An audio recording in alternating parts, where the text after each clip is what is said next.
unadhani tunahitajika kufanya nini when we're speaking to a community ya watu yenye majority of us are financially illiterate? Ni kitu gani kile tunastahili kufanya ili tutoke kwenye maisha ya survival mode ili kwenda kwenye generational stability? Kitu kikubwa ni kwamba tu kuna maisha, kuna want na need.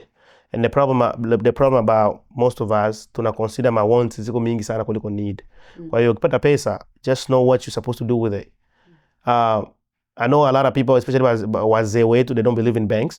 Ingine shida kuhusu sisi, we just want money overnight. Like people want to make money overnight. Zile investments ziko quick, which is going to big risk. LSCC. So people walitoka wanza make, because ukiweka 1,000 leo utaamka kesho itakuwa 1,500.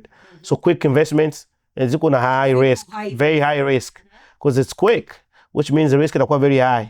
Instead of just putting your money somewhere, sitting somewhere for long term, zina grow, I mean, a little bit. The same way ambayo ya quick inakuwa.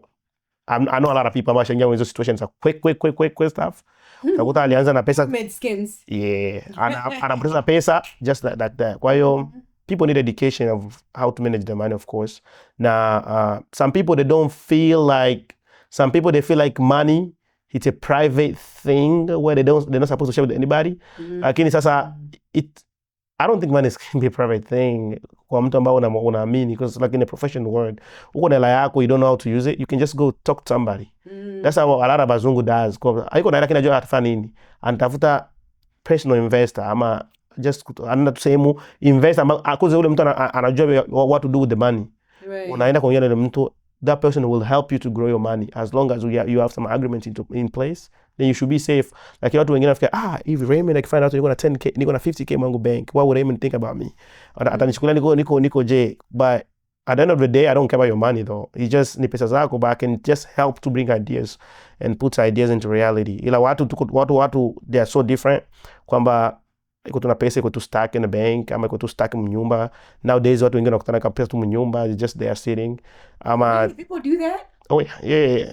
I've heard people about they don't believe in putting in banks. So the bank is never hela. Like, well, bro, there's people having millions in the bank. But when you come to 50k, they're gonna steal your money. Like just mindset.